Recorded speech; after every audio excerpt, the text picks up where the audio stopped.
মধ্যপ্রাচ্যে Iran, Israel ও যুক্তরাষ্ট্রের ত্রিমুখী উত্তেজনার সরাসরি প্রভাব পড়েছে আকাশপথে। এখন পর্যন্ত নিরাপত্তার খাতিরে মধ্যপ্রাচ্যগামী ২৯টি ফ্লাইট বাতিল হয়েছে। এতে চরম ভোগান্তিতে পড়েছেন প্রবাসী কর্মী ও ওমরা যাত্রীরা।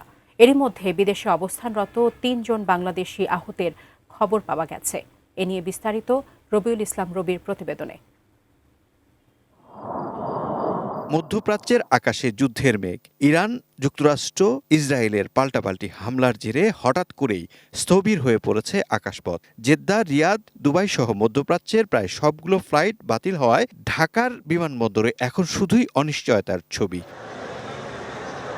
প্রবাসী কল্যাণ ও বৈদেশিক কর্মসংস্থান মন্ত্রী জানিয়েছেন, উদ্ভূত পরিস্থিতিতে প্রবাসীদের সর্বোচ্চ নিরাপত্তা নিশ্চিত করতে বিদেশে থাকা বাংলাদেশি মিশন ও রাষ্ট্রদূতদের বিশেষ নির্দেশনা দেওয়া হয়েছে। আমি বুঝি নির্মাণের শিল্প, সালাম স্টিল বোঝে ডিউরেবিলিটি। সালাম স্টিল, মোস্ট ডিউরেবল স্টিল। এছাড়া ফ্লাইট বাতিল হওয়া যাত্রীদের ভোগান্তি কমাতে নেওয়া হয়েছে বিশেষ ব্যবস্থা। যারাই ফ্লাইট ক্যান্সেল তাদেরকে আমরা তাদের থাকা খাওয়ার ব্যবস্থা এবং গন্তব্যস্থলে পৌঁছে দেওয়ারও আমরা সব ব্যবস্থা নিয়েছি।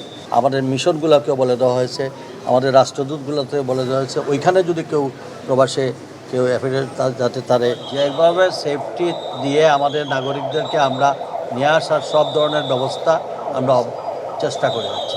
তবে মন্ত্রীর আশ্বাসেও কাটছে না সাধারণ যাত্রীদের উদ্বেগ। কাজের খোঁজে কিংবা ওমরা পালনে যারা দেশ ছাড়ার অপেক্ষায় ছিলেন, তাদের বড় অংশই এখন দিশেহারা। বিশেষ করে এজেন্সিকে দেয়া টাকা কিংবা ভিসার মেয়াদ নিয়ে তৈরি হয়েছে নতুন জটিলতা। আমাদের ফ্লাইট ক্যান্সেল করা হয়েছে, এখন আমাদের বাসায় চলে যাবো। 2 দিনের ভিতরে আমরা যাইতে হইব।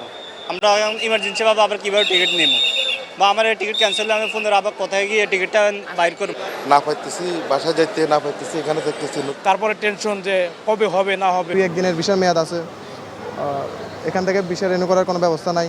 পরিস্থিতি পর্যবেক্ষণ করে পরবর্তীতে নতুন ফ্লাইট সূচি ঘোষণা করা হবে বলে জানিয়েছে মন্ত্রণালয়। তবে সংঘাত দীর্ঘস্থায়ী হলে মধ্যপ্রাচ্যের শ্রমবাজারে এর নেতিবাচক প্রভাব পড়ার শঙ্কা করছেন সংশ্লিষ্টরা। রবিউল ইসলাম রবি, এটি নিউজ, ঢাকা।